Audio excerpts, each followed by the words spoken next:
call to order. Town of Florence Planning and Zoning Commission regular meeting. Mr. Harmon, will you take the roll? Commissioner Prow. Present.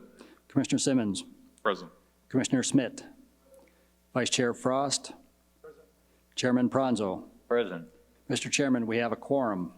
Sir, would you all stand for the Pledge of Allegiance? I pledge Allegiance to the flag of the United States of America and to the republic for which it stands, one nation, under God, indivisible, with liberty and justice for all.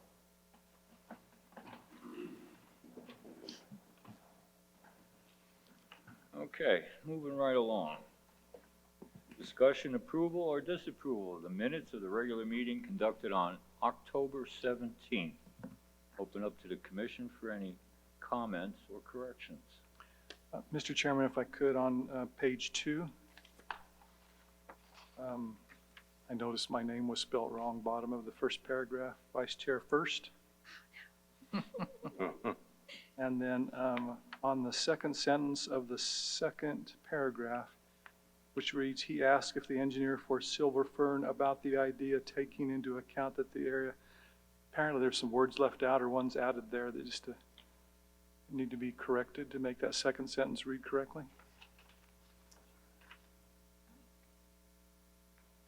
My thought was it should read, he asked if the engineer for Silver Fern delete about the area taking and add the words had taken into account that add the word wash area will have the potential to become a FEMA floodplain.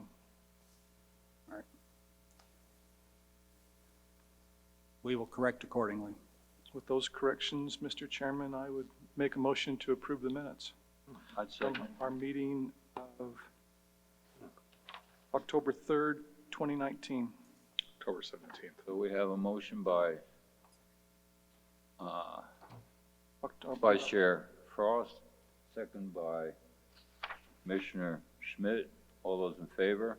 Aye. All those opposed? Motion carried. Okay.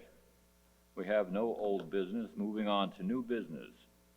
This is a presentation for approval, disapproval of preliminary plat application for Anthem at Merrill Ranch, Units 47, 49, and 51. Do we have a presentation? Yes, Mr. Chairman, we have a presentation. Thank you, Ms. Benitez. We have 3 new preliminary plats coming in for reapproval. The developer owner is now Franklin 643 LLC. And these preliminary plats were originally approved in 2013. They've come back for reapproval due to some changes in lot numbers, and also the approval has expired. There is no builder as of now. So this is located west of Hunt Highway and north of the Parkway, but it's just south of Franklin, across the street from Anthem Hospital, these 3 units. For the first unit, we have Unit 47. The gross area is 33.04 acres. The open space is 13.61 acres, and the total lots will be 117. The density is coming out to 3.25 dwelling units per acre. This is the southernmost unit. For Unit 49, there's a gross area of 33.04 acres. The open space comes out to 9.21 acres. It has a total lots of 142. The density is 4.29 dwellings per acre. And this one is the furthest west. Then for Unit 51, we have gross area of 17.64 acres, making it the smallest out of the 3. And the open space is 2.32. Oh, that's that a 9? Okay. And the lots, the total lots is 78, with a density of 4.42 dwelling units per acre. Those are the 3 preliminary plats. Does that conclude your presentation? This concludes the presentation, Mr. Chairman. Thank you, ma'am. I'll open up to the commission for any questions, comments. If I could, Mr. Chairman, on Unit 47, I noticed that several of the lots on the southern edge are being impacted by the boundaries of the existing floodplain, and was just curious what tactic the developer is going to use to deal with that situation.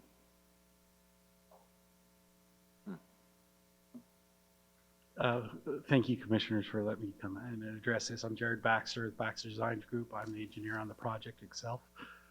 We have designed to raise the lots along the floodplain itself, to raise it up and out of the floodplain itself. There will be a LOMAR that will be applied for as part of this improvement along here. While the LOMAR takes time to process, we've identified on the final plat a lockout or no build situation on those lots until a LOMAR is approved. At that time, that lockout can be removed, and then we can build on them at that point in time. So are you going to do conditional LOMAR to start with? We already have a LOMAR in place Okay. for this wash, and it's anticipated. Well, it has approval from the Corps, but as part of that LOMAR, we then need to build as built and then submit a LOMAR for approval through the Corps itself. So you're literally going to raise the pads 1 foot above the base flood elevation? Yes, then? correct. Okay, take the whole lot out versus take the whole lot out versus Yes, the pad. take the whole lot, not just the building pad. Our whole design in this area is not just take the building envelopes out, but to take the whole developed lot out of the floodplain. Very good, that's what I wanted to hear. Okay. And then while you're up there, I'll ask you one other question. Okay. It doesn't indicate in any of these retention basins, but I would presume, because this is what happens in other areas, that some of those are going to be pocket parks, I would call them. Do you know which ones will be? Potentially has the possibility of being pocket parks depending on the developer itself in these areas. As you're familiar with, D.R. Horton did choose to make one of their pocket parks in one of the retention basins itself. Not necessarily a requirement for the PUD to turn all these parks into it, but there is a potential in those areas that they would be. Okay, so there's a possibility of a pocket park. Yours, It doesn't like me tonight. There we go. If I might add, Mr. Chairman, Vice Chair Frost, any of the landscaping and park portions of it that might be proposed would be coming in with the final plat, and that's part of our review process. We do look those over, not only just for the basics of where they are, but what type of amenities are put in. And if, for example, if there's ramadas or things of that nature, we make sure that they go through the appropriate building plan review. And then based on our previous discussions, we are very cognizant of where turf versus granite slope stabilization takes place, things of that nature. So that's all part of the final plat review. And I guess even a more generic question, with this particular PUD, is there a requirement that per so many homes that you get a pocket park, or so No. many areas or something like that? Now, the PUD is not worded that way. It's good or bad. It's fairly general. It leaves a lot of discretion up to the developer. That being said, the PUD does call for interconnecting pathway and walking systems and things of that nature, and just based on, it just doesn't like me tonight. Based on the layout that we've reviewed so far, it would appear like this side of the Hunt Highway will conform to those same elements of the PUD. Right, yeah, I noticed that. I was just hoping that we would get a good developer that would be cognizant of families and little kids and walking distance to some amenities. Yeah, the amenities are important, and the builders, as they bring it on, they have that opportunity. But again, I remind the commission of the money that has been spent on a central park, 70 plus, 80 plus acres. That is not the norm. It's just not walking distance for a young mother We're and providing children. trails. We're providing access for people to get to that. Central Park. It's just a long ways away from here, and it goes across a major roadway for a family, so. Cool. Mr. Chairman, if I may. Sure. Please identify yourself for the minutes. Brent Billingsley with the town of Florence. One of the things that I wanted to share regarding the Vice Chairman's question that I think is a good education opportunity for the Planning and Zoning Commission is the town of Florence has actually substantiated a process when developers want to come in and develop as they've had a completed CLOMR in this case, and as they proceed with the LOMR, the town of Florence is not okay with having the developer provide flood insurance, for example, Mr. Frost, until the LOMR gets approved. We have a separate process that's called a lot sale prohibition agreement. It's essentially a side development agreement with that developer that does not allow them to sell those lots, do improvements to those lots, other than just grade them as a super pad. So until we get that LOMR in our hands, they have to hold those lots. That's all documented through the clerk and through planning and zoning, because as Mr. Pranzo will recall, we had an issue 2 years ago by which lots were sold, houses were built, and they were not, the LOMR wasn't approved yet. So we will not allow that to happen again. I just wanted to let you guys know that that's the process that we utilize. It's called a lot sale prohibition agreement. As a matter of fact, I just got a LOMR approved 2 days ago that went to the clerk's office today, and we'll be doing a release on lots on the Pulte side. I don't know which parcel that is. Unit 38. So those are still on hold until we release those. I wanted to let you know that we have a process in place for that. Great, thank you. Any other questions or comments? My moment to share my ignorance. As you build into the floodplain, like for instance this building, I don't know how often the period is, but will the owners be required to have their foundations surveyed in order to have flood insurance? Flood insurance is not going to be required. Well, let me take it back. It is not a federal requirement to have flood insurance on your home Right. if you are built 1 foot above the floodplain elevation itself. Mortgage companies can require you to have floodplain insurance even if you are built in such a case itself, where you would have to fill out a form and file a flood certificate for your individual lot itself. That's possible. That's something that's been done in the past in different developments, and even in this development, some people have had mortgage providers require that from them. That certification is based upon the approved LOMR and the approved floodplain elevations through FEMA itself. So yes, there's a possibility an owner may have that as a requirement, but it is not a requirement from FEMA itself. If you are in the floodplain or you're not a foot above the floodplain, yes, flood insurance is then required by the FEMA at that point in time. And if I could, Mr. Chairman, maybe Mr. Baxter, you should explain what that acronym means, LOMR. Letter of map revision. So FEMA maps all these washes. And what happened, I've been on this development since the inception of this development. These washes are in an area which is considered a Zone A flood requirement. A Zone A mapping by FEMA does not determine the elevation of the water in that wash. All it designates is there's a flood potential along this wash boundary itself. And they just basically on mapping, aerial mapping, they draw what they feel like the boundaries are themselves.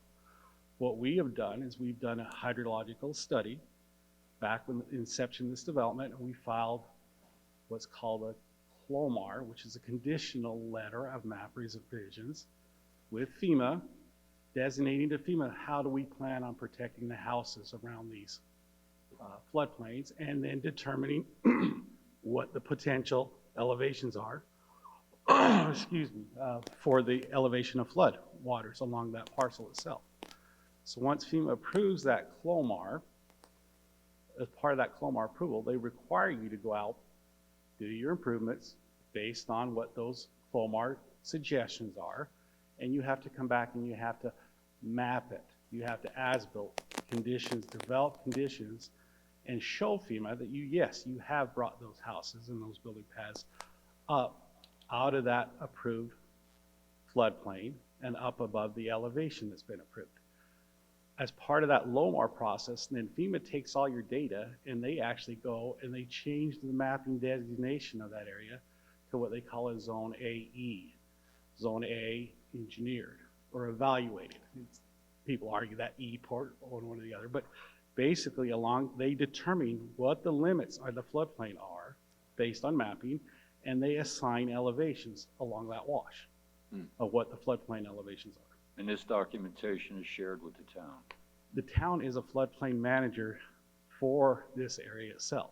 Okay. As I create these documents, they are then submitted to the town engineer and to Mr. Billingsley here for their review, prior to me even sending them into FEMA for their review and approval. So it's coordinated with the local floodplain manager, which is Mr. Billingsley at this time, and his engineer and his staff.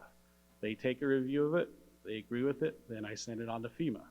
And then FEMA takes their time, evaluate it, a lot slower because it's the federal government we're dealing with here too. And then they give us their approval on that point. Good. Question, if I may. Yes, sir. So with these washes, since they're, so FEMA has them mapped out, you don't redirect them or you don't change them, No. you just have to show improvements to them and bring everything on back up to above that Correct. level. Well, you've got two things. There's washes and there's waters US and there's 404 washes. There's a lot of designations that go with this, but basically up through here, what's designated as a 404 wash, which is a protected water of the US. And the Corps has evaluated these washes. And what they have done is they've assigned just the sandy bottom of the wash, which is a typical term they use a lot here in Arizona. Major rivers, they'll say the riverbed or the extent of the flood water elevation along there, but they've designated these areas as 404 washes, which the bottom of that wash, no, cannot be modified or changed. Now, outside those areas, as we widen and we raise and lower, outside that bottom of that wash, yes, you can do improvements out in that area, and that's what we do to help improve and direct the wash. If you remember years ago, when this project initially started, I don't know how many people are local here, but you remember the Walker Butte Wash was this very sharp, defined 5-foot bottom, 15-foot sides. And that wash ran very fast, very ferociously when it did flow. If you remember, if you go out there, you'll see an energy dissipator at the bottom of that Walker Butte Wash, concrete teeth coming up out of there to slow the flow down to allow it to pass through the roadway itself. Well, both the Anthem development and the Magma Flood Control District has basically protected the bottom of that wash, but then widened it out. By doing that, what it allowed to do is allowed the flow to slow down quite a bit, so it doesn't erode like it used to do back in the olden days. I remember one of my first experiences out here was a dead horse in the bottom of that wash down at the energy dissipator that had got caught in the floodplain, a storm event. It was disturbing to me, to say the least, but with our improvements and the improvements we do along the wash, we actually, we help the wash slow itself down itself and flow at a natural, slower flow rate, which avoids the erosion that was happening in years past. I think something else important to note too is that it doesn't make any difference the size of the project or development, whether it's one this size as Anthem, or whether it's just a commercial site of 40 acres or something like that. You cannot alter where the water enters the site nor where it leaves the site. So those are constants throughout the process. Now, there are small impacts that you have to apply through the Corps, and you have to do it. Bridge crossings, roadway crossings, stuff like that, which are minor impacts along that wash that have to be approved through the Corps prior to them being implemented. And that's part of a national-wide 404 permit itself. Sorry, I just rambled on. I apologize. All good information. Thank you very much. Appreciate it. Any other questions or comments? Then may I have a motion, please? I will make the motion that we accept the presentation on the Merrill Ranch units 47, 49, and 51 as presented. Are there any conditions to it? With conditions as noted. Was there staff conditions on this? Yes. All right, then with It's on the that, staff report. There are Oh, conditions 1 through 5. I'll amend the motion to include staff conditions. Do I have a second? I'll second the motion. All right, we have a motion by Commissioner Schmidt, ended by Commissioner Franzo, and second by somebody. Who was it? That was me. Andrew. Commissioner Simmons. All those in favor? Aye. All those opposed? Motion carried. Presentations, what we've all been waiting for. Mr. Chairman, Brent Billingsley, the town manager, will be giving you presentations on the next 2 items, the water resource presentation and the north-south corridor. Well, I get a couple apologies to make first, Chairman and members of the commission. First, I'm sick, so my voice probably isn't carrying as good as it usually does. I've got a sinus infection that I'm trying to fight through. Coming in loud and clear. Okay, I do have a pretty loud voice, but I feel like I'm muffled. Second apology is Mr. Chris Salas this is his presentation, and he was supposed to give it tonight. But just like most everybody here at the town, he's not feeling well. So he went home, and I'm going to give a brief presentation. Feel free to stop me at any time and ask questions. I wasn't exactly sure what the commission was looking for. This is a presentation that Chris and I prepared for the Pinal AMA task force that's being held by the House. So I believe Mr. Frost has already seen this presentation. I'm not going to give it all, but it gives a little bit of background. The first thing I would start off with is the town of Florence is a leader in groundwater management and water sustainability in terms of small communities in Arizona. We've done a whole lot of very creative things on the water side to make sure that we have sustainability to be able to develop and make sure that we have an assured water supply going forward. I hope I do justice to some of the things that Florence has done. A number of other communities around the state and in Pinal County are now copying our model. Mr. Frost deals with ADWR quite frequently. It always makes me really proud whenever ADWR does a presentation or we meet with them and they say Florence is head and shoulders above the other communities in Pinal County in terms of some of the things that we've done, and they've certainly been a very good partner. So the way that water works is you have what we call wet water and you have paper water. And wet water is basically a town's ability to access the groundwater. A town like Florence relies on groundwater. Although we have surface water rights, they're not to be used for drinking water. They're just for irrigation purposes. So we rely on groundwater. We have 4 different wells in the town, and they do an excellent job. They're all very high-producing wells. Florence sits in an excellent position in that we're on the edge of the aquifer, but that's not a bad thing. That's a good thing because we have a whole lot of inflow into this aquifer from the Gila River. And although the river is dry, there is a water river that exists below ground underneath that river. So we're in a position where our water supply is replenished, whereas folks like Casa Grande and Eloy and Maricopa, they essentially sit on a big underground lake. If any of you were here in the 90s and early 2000s, you'll remember the weekly articles that came out in the Republic about the elevation of Eloy dropped by 11 feet in the 90s. Think about that for a minute. The elevation of Eloy dropped by 11 feet. Casa Grande's elevation dropped by over 2 feet. And it caused big fissures, big cracks in the earth, because as that ground elevation dropped, there are areas of bedrock. We sit on a lot of bedrock. That's why you see Poston Butte and the other buttes that are over here. In some of those areas that sit on that underground lake, as that ground elevation dropped, that soil cracked as it was falling against the bedrock outcroppings, and it caused fissures. I have actually one of those fissures that's fairly close to where I live.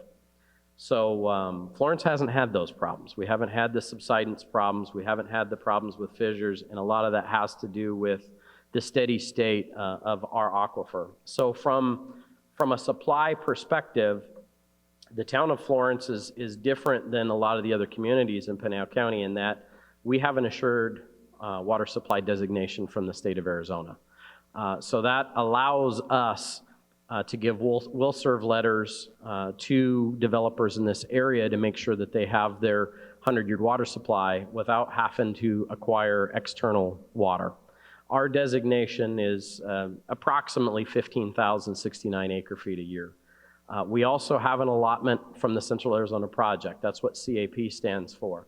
That allotment's about 2,048 acre feet a year. In addition to that, we have done an excellent job the last few years acquiring additional water rights, and this is where sustainability comes in. The first one that's on the page, CAGRD, C-A-G-R-D, essentially what CAGRD is, Central Arizona Groundwater Replenishment District, think of it as State Farm for water. It's essentially an insurance policy so that if the town ends up in a position where we have to pump more groundwater than we're permitted to by the state, we have the ability to lean on that insurance policy under our assurance to make sure that there's an assured water supply. That's very expensive. It costs us about $250,000 a year to belong to CAGRD, and we've never had to use it, but it's nice to have it as an insurance policy if we have something exponential happen that requires an excess use of groundwater. How many of you live in Anthem? So you're Johnson Utilities customers. So next time you get your bill, look at your bill. You're gonna have a rate, you're gonna have a usage fee, and you're gonna have CAGRD. And the last couple bills that I saw from people who live in Anthem happen to be council members, their CAGRD fee is as much as their usage fee at their house. That is Johnson Utilities utilizing that insurance policy to pump additional groundwater. So that's what that is. That's essentially a penalty that's being assessed upon all of you guys as customers. We've never assessed a penalty against any of our customers in the town, and I think that speaks to our water management. So we get an incidental recharge credit on an annual basis. All designated entities do. That is water that we utilize for irrigation or other things that the state believes then leach into the water table. It's not a lot, but we get that. We also have long-term storage credits, and we've gotten those long-term storage credits through recharge into the aquifer. So treated effluent and or our CAP supplies that have been sent to recharge facilities and used to recharge the aquifer. The last thing is extinguishment credits. Years ago, for any of us that have been doing this for a long time, like me and Mr. Frost, when ag land went out of farming, you got extinguishment credits, and they had two different kinds. They had annual extinguishment and they had one-time extinguishment credits. So anybody who acquired farmland and retired farmland about 12 to 15 years ago, they had the ability to get that allotment on an annualized basis. Florence has some of that. Since that time, the law changed, and now when ag land is retired, you get a one-time credit for the acre feet that farm uses per year. So the town also has a sizable supply of ag extinguishment credits. So that kind of is a very basic background of where our water comes from. So what are some things that we've done recently? I'll talk about a couple of them. In case you didn't read the paper, the town just did our ribbon cutting for our brand new regional recharge facility.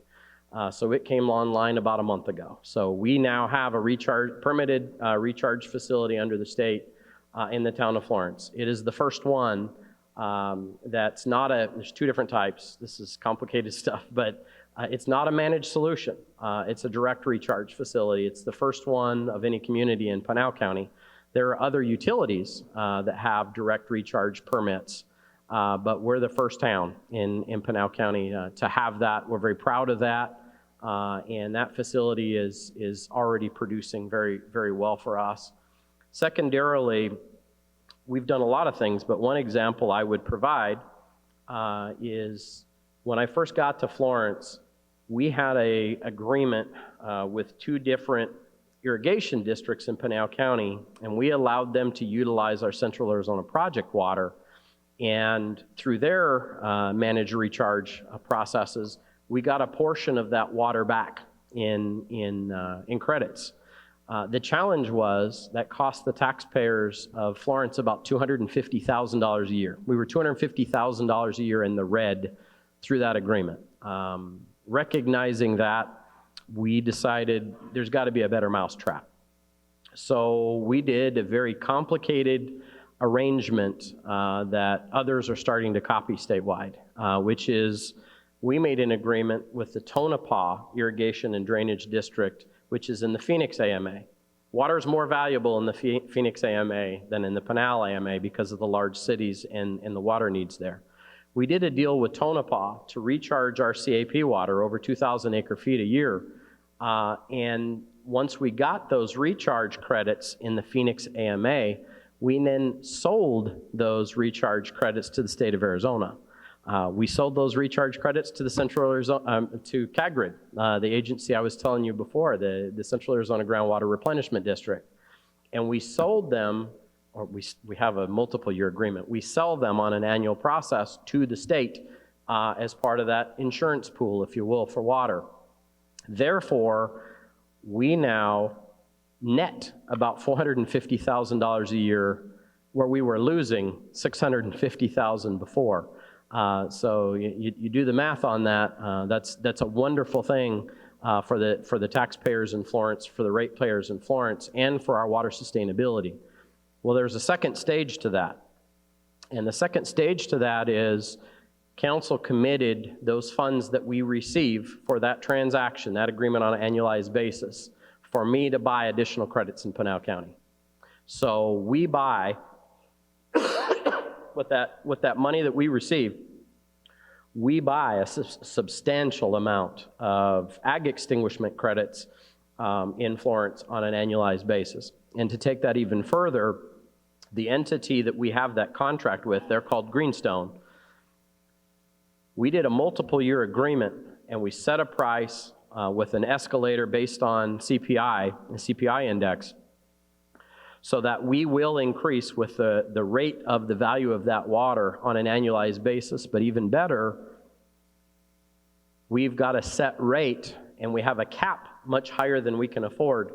So in the future, when we talk about, and we'll come to you guys on this stuff when we do our water sustainability plan, which is next, we'll come back to P&Z, we'll come back to council, and what we hope to do is future developments that come in and want to approve final plats, we want them to bring their own water, so we don't end up in the situation that you all have in Anthem where you're paying CAGRD, this insurance payment, on a monthly basis.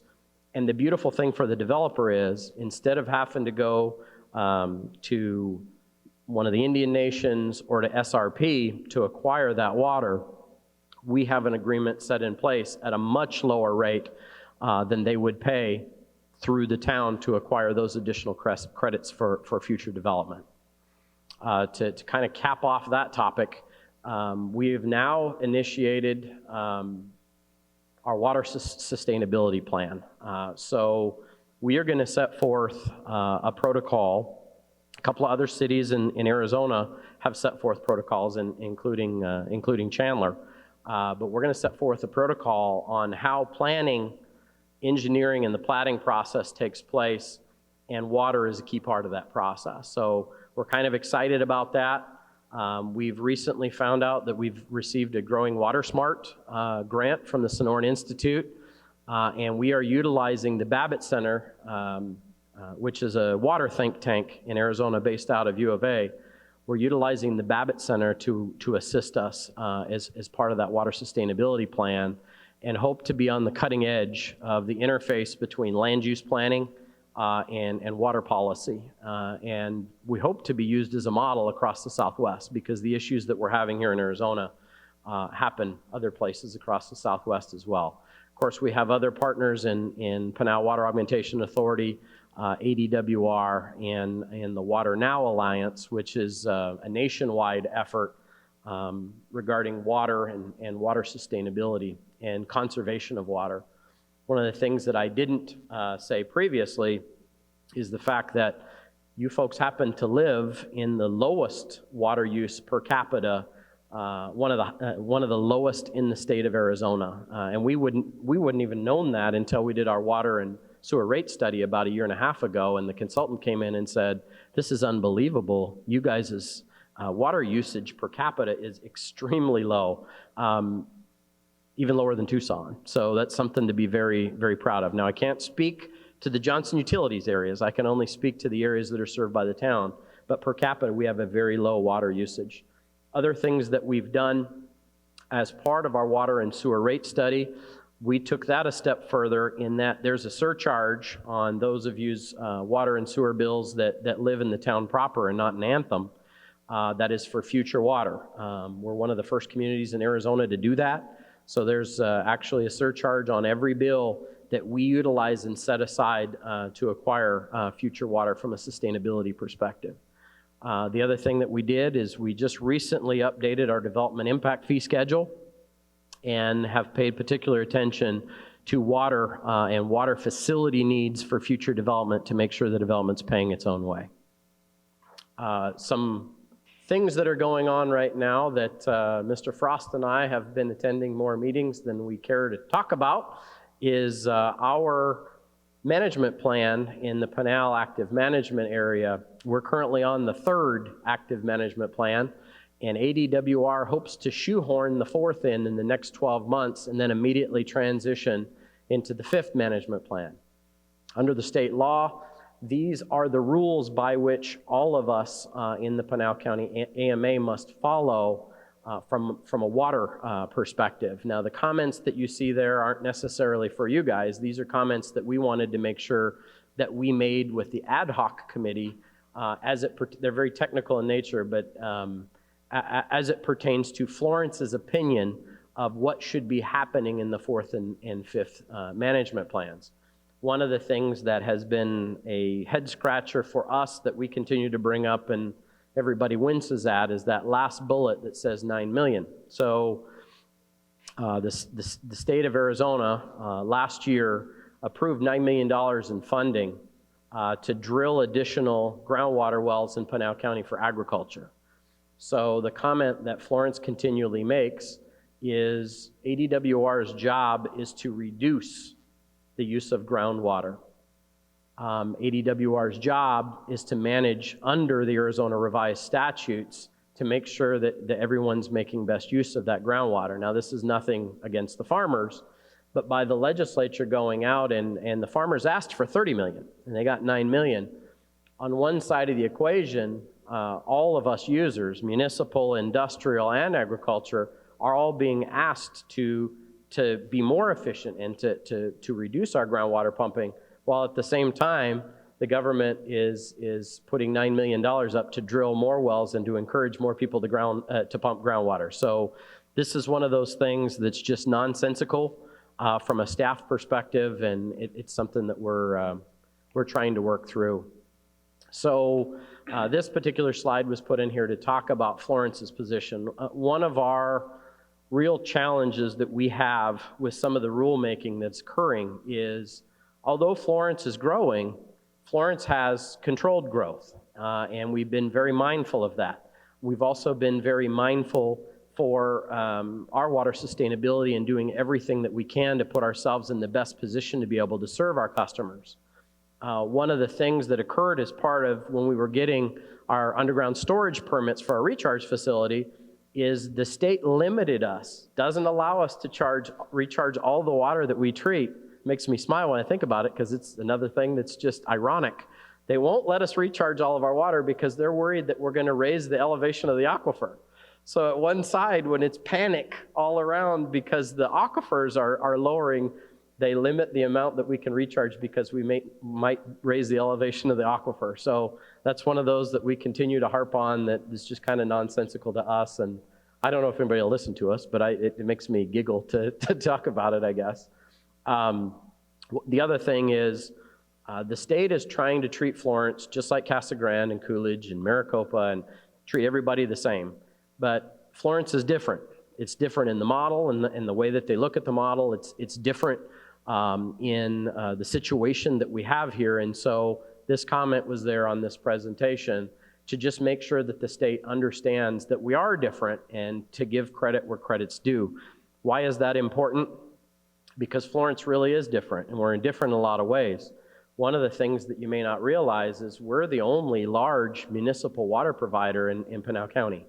Everybody else is served by a large for-profit company. Johnson Utilities, Arizona Water, Global Water. Eloy has a small water company, but it's nothing like ours. Casa Grande has a couple little bitty water districts that they manage. So we're kind of on our own. When we go in, and there's going to be a lot of negotiating over the next 2 years, when we go in and negotiate, we really don't have any friends at the table because agriculture wants to get all the water they can get. Industry wants to get all the water they can get. The private utility providers want to get all the water they can get. And guess who's standing out here by themselves? Florence. Queen Creek has some municipal water in Pinal County, but it's a very small amount at this time.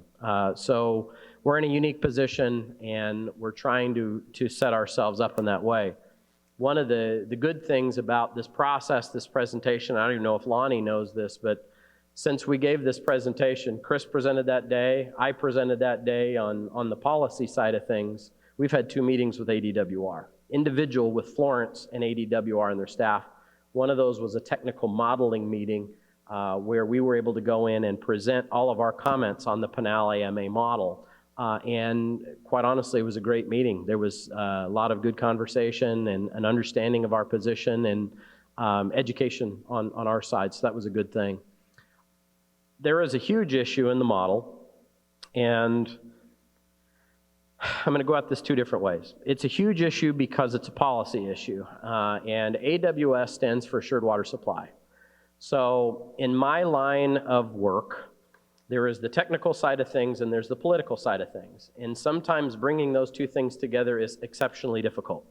From our perspective, from the technical side, it totally makes sense to handle the assurance of water based on number of units, type of development, and the demand for water. So to us, that makes sense. You go and you approve a subdivision and you provide them with a 100-year water supply, it would be tied to the individual plat or the process that you guys see here at P&Z in terms of the pre-plat and final plat. Well, the state a few years ago decided it was going to do things differently, and it was going to give land prognosticators assured water supply for lots that haven't been built. There are hundreds of thousands of them in Pinal County. Less than 10% have actually lots been created and houses been put on them. So the way that the model looks at this is that all that water is used up. It's like those houses are already built and they already exist and they're already being served. So the folks that want to develop that can't get their 100-year water supply, they can't get their will serve letter, they're upset because they've gone through the process. They've hired engineers and gotten ready to develop. And instead, there's massive parts of Pinal County that are out in the desert that nobody's sent a blade out there, nobody's put a final plat together to create lots that the state is saving that water. And it's called the AWS issue. It's a huge thing. It really impacts the model. But when you actually go through the model and you go through their technical documents, what you find out is it only is about a 25% impact, Lonnie, on the 8 million acre foot shortfall. It's only about 25%. So we got a lot of other issues in the model too besides AWS, but it certainly is a large issue. So from the town's perspective, what we continue to push is if you are going to deal with this AWS issue, let the local governments do it. Turn it over to the county. Turn it over to the cities and towns. We already have a process in place. We have general plans that are designed to manage growth. Water can easily be provided and have an interface with that. We can have a model that gives us ceilings. We understand what our designations are, and we can manage to that. Instead of people up in Phoenix making decisions about how many houses can be built in Pinal County without actually folks spending money and getting entitlements to do that process. And I believe at least the ad hoc committee has listened, and they've asked us numerous questions about how that might occur, because that's one of those issues that the state's going to have to deal with. So it doesn't do me any good to go into the AMA model and our comments. I guess with that, you have any questions for me on water and water sustainability? Yes, sir. Well, you show that the sources of supply, 15,000 acre feet Yep. plus the 2,000, so 17,000 acre feet. What population does that support in that? Is that, Well, it depends. It depends on so many things. At one time, Chris and I took a look at it based on the state average for water usage, and we thought we were really comfortable with about 7,000 units without having huge issues. That said, that's why we've started acquiring additional rights, additional paper water to make sure that we're good. When we went up to the meeting with ADWR the other day, they have a completely different way of looking at that. And our designation is up in 2025. So I'll know a whole lot more when we get into those negotiations with ADWR. I forgot the number that they threw out at us the other day, but it was like another 100,000 population that we could still get under our designation. I don't think that's true, but the way that the model looks at it, that's what they believed. so we have more than adequate supply.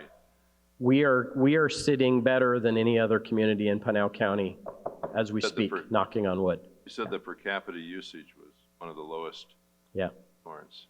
it is. Well, as you drive around town, you can see there aren't a lot of lawns, and even our parks aren't shiny green watered all the time. Yeah, we're very low water usage. We pump less than 2,000 acre feet a year. Oh, So to put that into perspective, that's probably what a farmer uses in a month. so there's plenty there to support Anthem.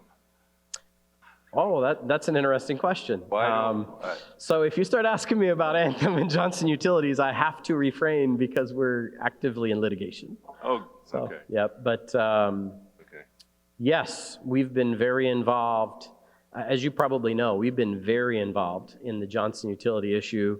I've had to testify in front of the ACC more than once. Ben Bitter has testified, and we're very involved in those discussions to the point where we're involved in litigation because of it. So, yes, sir. Thank you. Mm-hmm. Well, for those in TV land and for the rest of us who weren't around when Anthem was created, you might be able to help us. There was a reason why we could not cross-connect. Are you allowed to talk about that? Yes.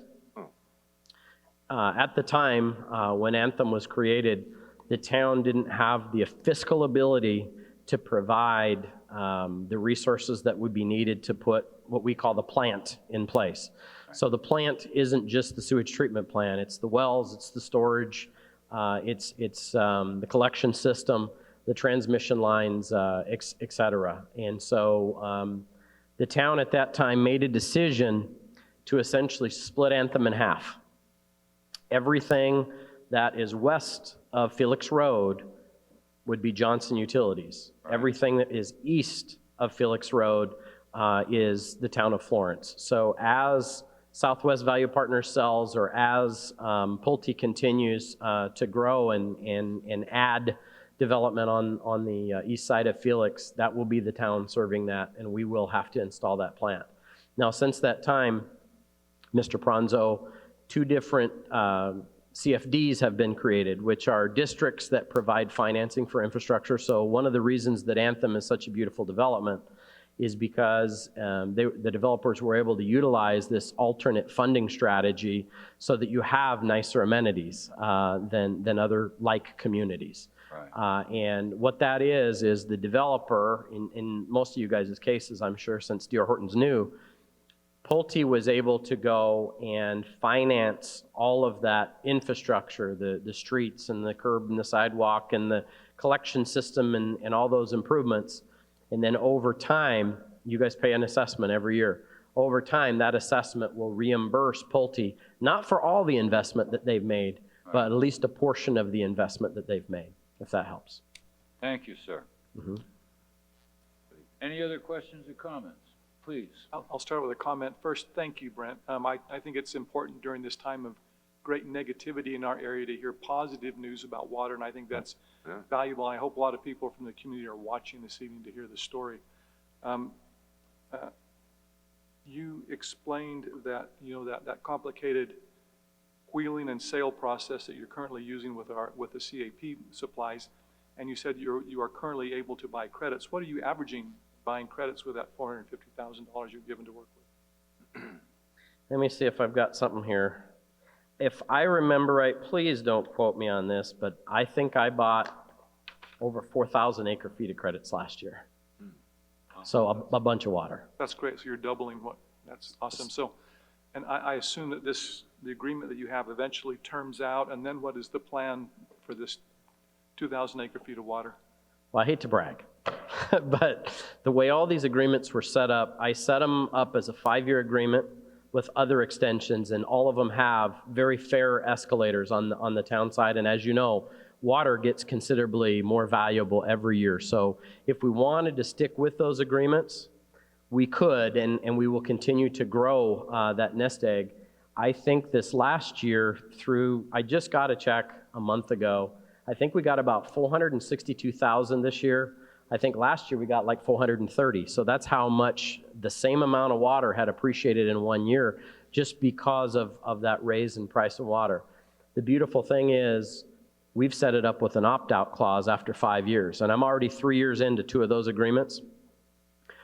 So if other folks come online and are willing to make a better deal for that water, we have the ability at that time to take the best deal possible. And as a matter of fact, Mr. Frost, we had somebody in here 2 weeks ago saying, hey, when is that deal done? Because we're going to make you a better deal. So it's pretty cool. And even better part of that was they said, hey, instead of exchanging cash, let's work on some packaging to where you get us recharge credits, we get you ag retirement credits, and to a designated agency, they're the same. They have the same value. To everybody else, they don't, because you have to have a designation to be able to use those ag retirement credits. So there's a chance that we'll make a much better deal, although the deal we have is fantastic, to the point where some people in the legislature were trying to make it illegal to do what we're doing. It didn't pass, but didn't get out of committee, but we may be able to make a much better deal here in the next couple of years for the residents of Florence.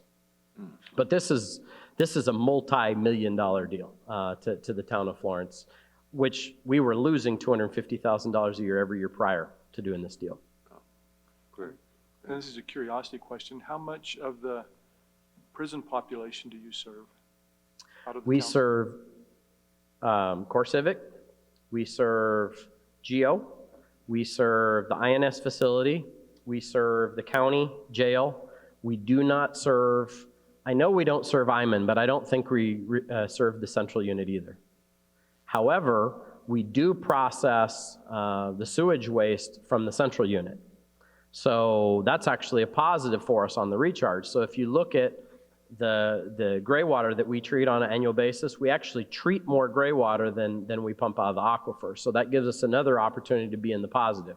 Now the challenge now is the state won't let us recharge all that water because we might raise the groundwater elevation. So there's a portion of that. So we have a side contract with a farmer, with Dobson Farms. And so we sell that excess water to Dobson Farms, and they use it to irrigate cotton. So translating that back, if your demand right now potable is plus or minus 2,000 acre feet, you're actually getting more than 2,000 Yes. acre feet back. That's pretty incredible. Yes. Yeah. So I wish more people understood it, and I wish more people cared, to be honest with you. I know I'm a geek. I know you're a geek. No offense intended, but I wish there were more geeks that understood the really good things that are going on. No, again, I appreciate it, and I hope this has been helpful for the group. Oh, yeah, really. Thank you. You bet. Fantastic information. Okay. Does that conclude the presentation? Yes, sir. Thank you very much. Very informative. So I have a second presentation. I can't wait to see the minutes. Mari. Well, the corridor, yeah. Okay. I can't find my button. Where's my button? Oh, I don't see it either. Try something here. It's a PDF, so. Let's get rid of that. It's up here, isn't it? I don't know. Well, we might have to kind of do this the backwards way. Yeah. So, north-south corridor, I'm gonna do it the old-fashioned way. How about that? That works. That works. Hit the plus. Where's the plus? There? Okay. All right, so I'm sorry, we'll just do this the old-fashioned way. So, a month ago, I gave a presentation to council, and so I'm just reusing the same presentation. How many of you are familiar with the north-south corridor and the north-south corridor EIS? Somewhat. So, many moons ago, almost 20 years ago, a group of us got together. At the time, I was with the Central Arizona Association of Governments. I was the deputy director of our regional government agency at that time. We got together with MAG, which is our sister COG that covers Maricopa County, or used to cover Maricopa County. Now Florence is a member. They expanded after the last census.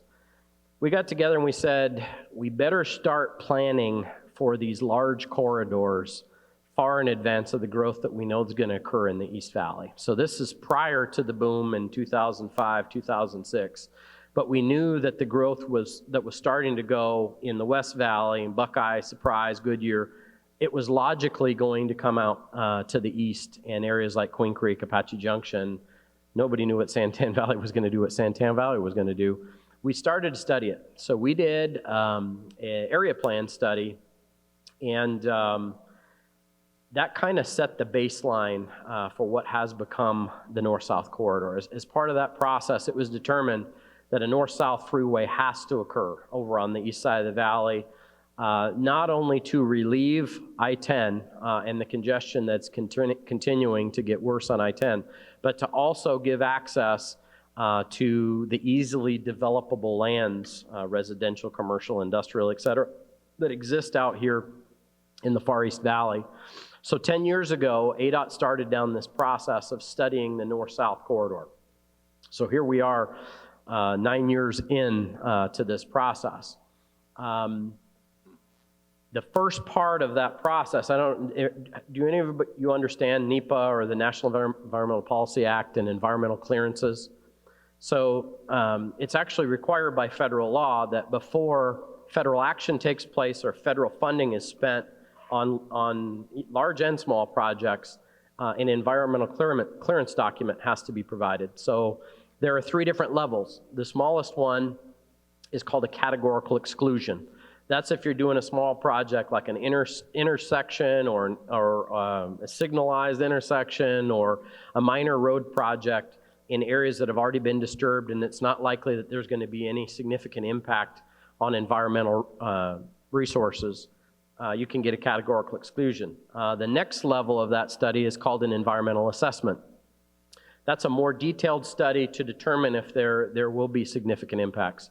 For very large projects, when you know there's going to be significant impacts, an environmental impact statement is required. And the decision document for an environmental impact statement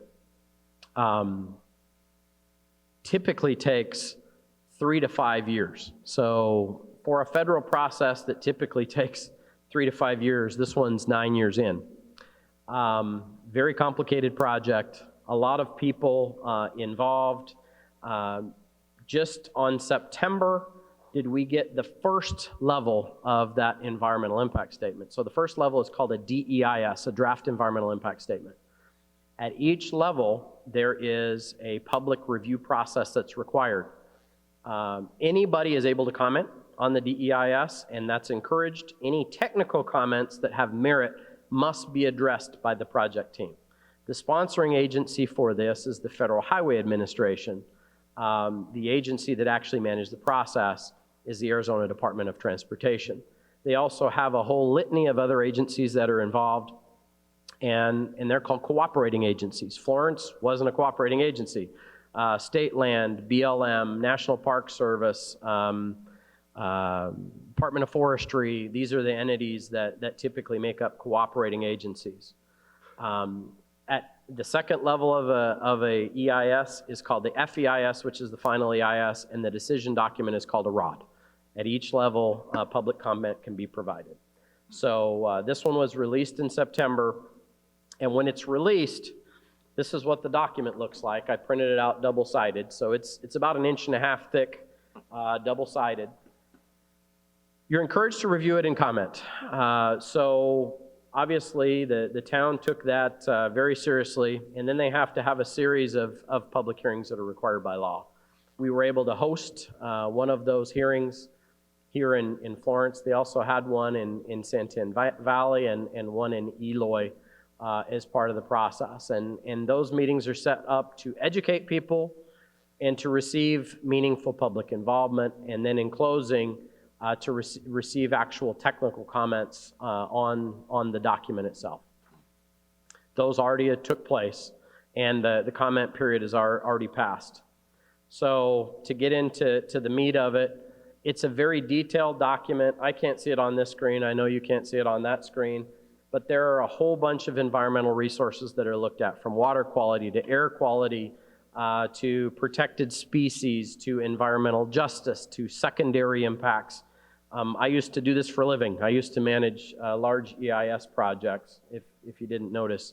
But they have to look at a range of alternatives under the law. And one of those alternatives has to be a no-build alternative. So if you had a chance to go online and review the document, you'll notice that they analyzed the no-build, and they analyzed multiple other alternatives. I believe there was 8 total alternatives, including the no-build, that were analyzed as part of it.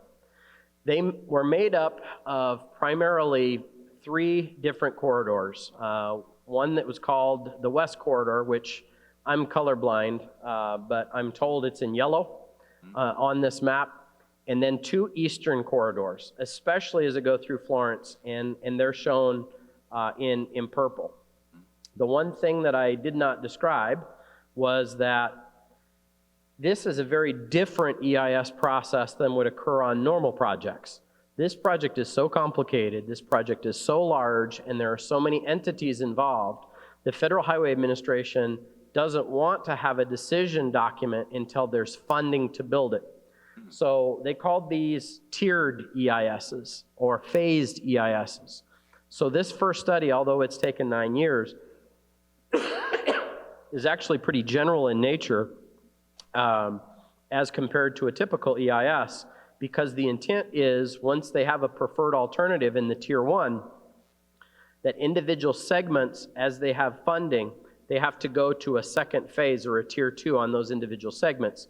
So if Florence and Pinal County were to work together and want to acquire the right-of-way and build a portion of the roadway that specifically goes through Florence, we would then have to do the Tier 2 level EIS, which is the very detailed analysis. So that's when the archaeologists actually go out and dig holes and start counting fire pits and what have you. So this document still has a long way to go, even though we're 9 years in.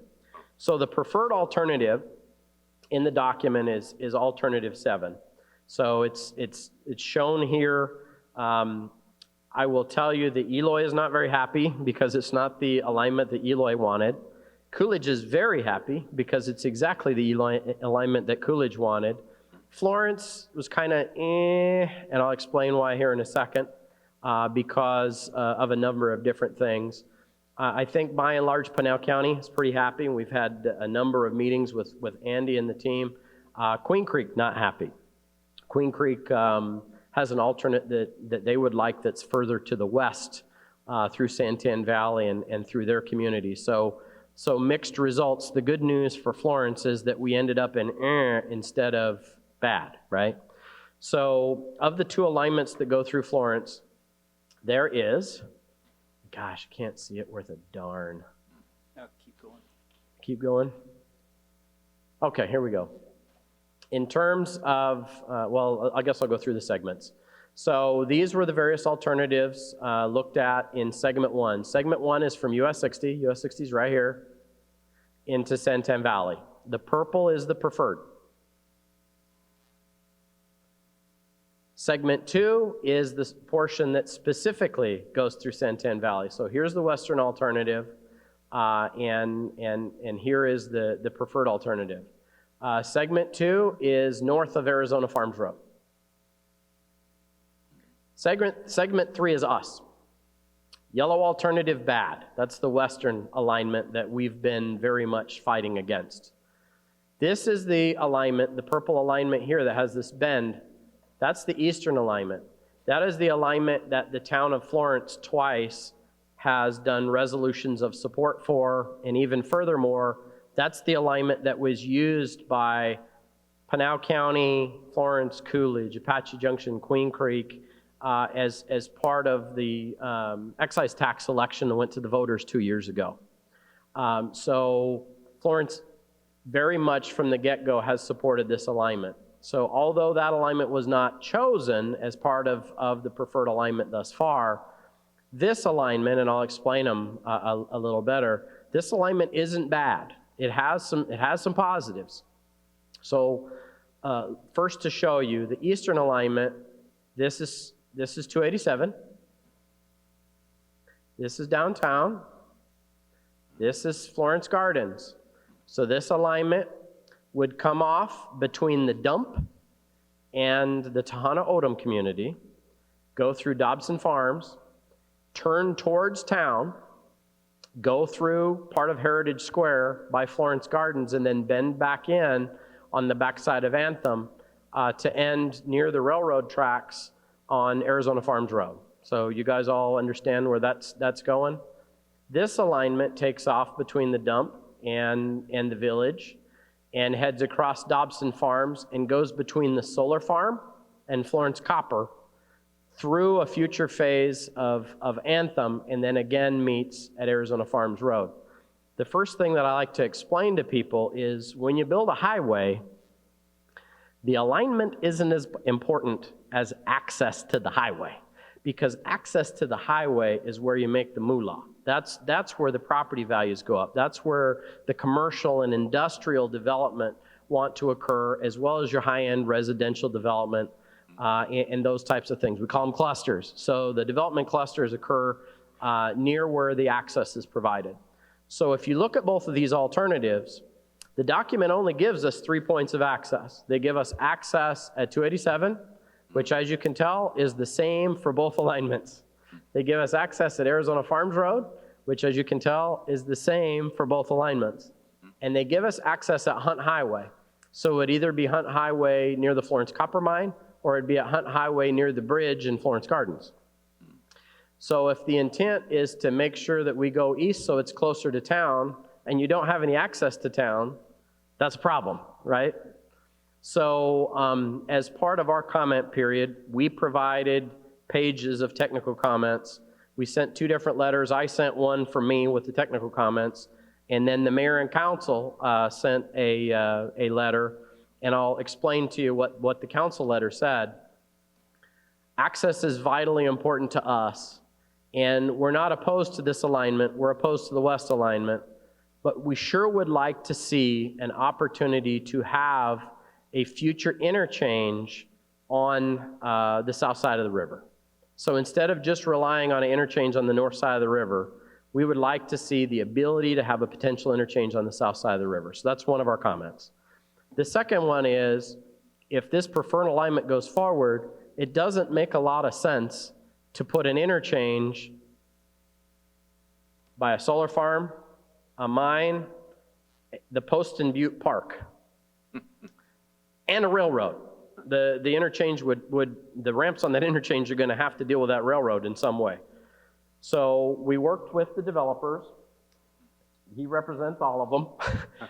And what we proposed is that this interchange at Hunt Highway would be pushed north to the north side of Anthem, so that it was developable land on all 4 sides of the intersection, and would allow for additional commercial residential development and not have those same constraints that exist on this southern axis. So kind of to rephrase, council's main things were 3. Number 1, they don't want the western alignment. Number two, they would like the potential to have a future interchange on the south side of the river. And number three, they would like some consideration to move that northern interchange to a place where it has more development impact and can help us more from a property value perspective. I think that's about all I've got. You have any questions? One real quick question for me. You bet. You said it's the preferred Yes. route. Preferred by who? So the way that the law works is the EIS's whole job is to determine the preferred alignment. So that's where it has to go, is in that width. So that width is about 1,200 feet wide right now. So it's really wide. So that purple line is super wide. So as we go forward to Tier 2, if this stays the preferred alignment, there's still 2 more opportunities for that to be tweaked or changed. DEIS, FEIS, ROD. As we go through the process, assuming that alignment stays the same, us in Pinal County will have to work in that 1,200-foot envelope because that's where the federal clearance will occur. I guess that's one thing I didn't do a good job of explaining is, in my opinion, this is just my opinion, but if we waited on the federal government to fund building this highway, 30, 40 years, maybe. So Pinal County, and I'm happy to say that I got to be part of it, we started about 15 years ago with the Routes of Regional Significance Plan, which was just updated last year, where we look at those major routes, those major thoroughfares for business, for travel, et cetera, that we needed to designate funding for, and the standards that we would utilize to provide those projects, knowing that someday we would go for a separate funding mechanism to fund those projects. That's what the excise tax was. So our plan, all the cities and towns as well as the county, is that if that funding mechanism gets released, because it's in court right now, that we would be able to utilize that funding mechanism in order to begin acquiring the right-of-way and building an interim improvement on that alignment. So if things happen the way that I hope they do in the State Court of Appeals, which Pinal County just provided their testimony about a month and a half ago, our hope is that, that we'll be able to start biting off chunks. As a matter of fact, Pinal County just invested $9 million buying a portion of the right-of-way on this north-south corridor alignment in the area where they're doing the Inland Port of Arizona, I think is what they call it, which is down where Nikola Motors is going to go. Pinal County's already purchased that right-of-way. Excellent. Yeah, where is that? I'm not clear as to where. Where is it on the map? I can show you. You, south. So that's, Oh, I'm sorry, I'm jumping around. So this is I-10. This is the area where Pinal County has bought the right-of-way, starting about there and going to about there. Oh. So this is Picacho Lake, if you know where Picacho Lake is. This is the town, what used to be the town of La Palma. La Palma is right here, Coolidge is up here a little farther. So Pinal County has already bought this stretch of right-of-way.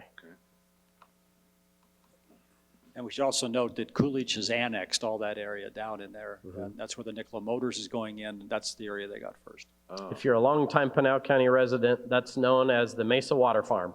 For years and years and years, it's known as the Mesa Water Farm. Actually, I used to work on a couple farms there when I was a youngster. Mr. Chairman, if I may. Please. Brent, I noted that one of the northern alignments shows the 24 coming over. And I know that there's a push right now to try to bring the 24 at least over to Ironwood. Do you have any updates on timing on that? Yes, it's actually part of the preferred alternative to bring the 24 over to Ironwood.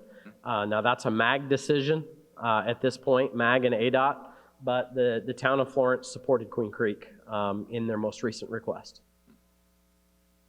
What is the timing on actually bringing that? Is there I don't know. throwing anything out? It'll Speculation? depend on ADOT and MAG and whether they support that project. The last I heard, I sat on the MAG management committee, they were retracting some of their funding from the CIP because, as Lonnie can tell you, our construction costs have gone up from 30 to 40% in the last year. It's killing the builders. The materials aren't out there and the workforce isn't there. I mean, when we had our downturn, we lost a lot of our technical workforce, concrete, paving, framing, roofing. Those people are gone, and we're having a hard time backfilling that. So everything's gotten really expensive.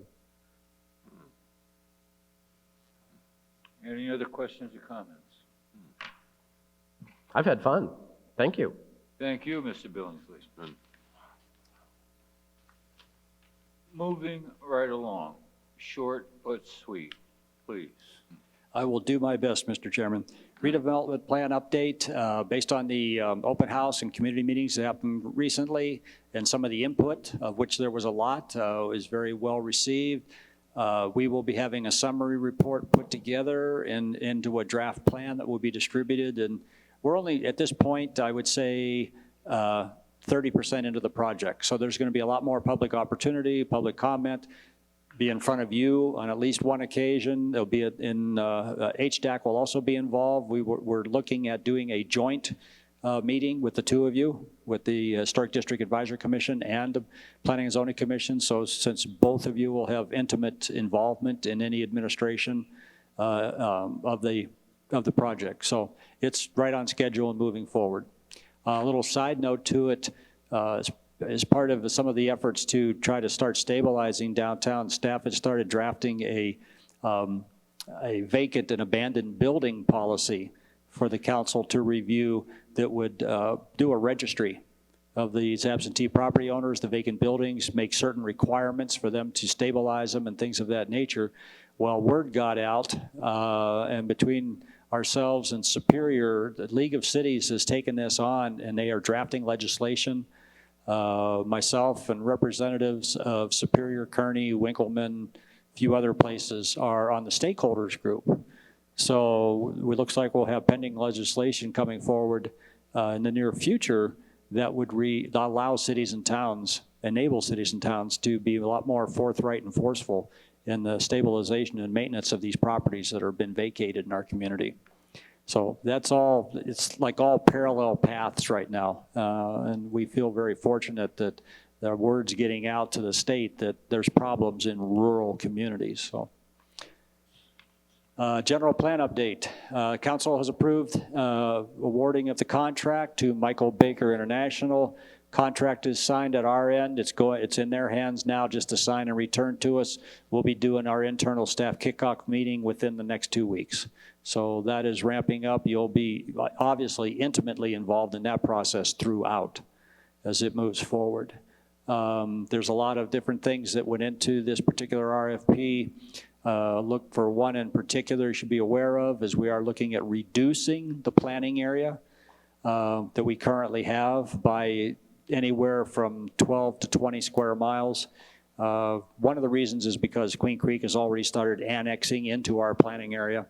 So, you know, they kind of cut us off. Also, to be realistic as far as future facilities, how we're able to manage our water and storm water and wastewater treatment, things of that nature, but also how we distribute fire departments, fire stations, police beats, things of that nature, to be much more practical in how we're going to extend our utilities and our infrastructure, whether it's, you know, manned infrastructure or below grade infrastructure. So all of this will be part of the discussions related to the update of the general plan.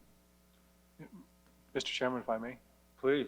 Larry, what's the timeline on that? When is this great effort supposed to be culminated? It's about a 15-month process if we move quickly. We're looking at this point, it has to go to the voters ultimately. And right now we're anticipate probably spring of 2021 for the voters. Okay. Future agenda items. What's new?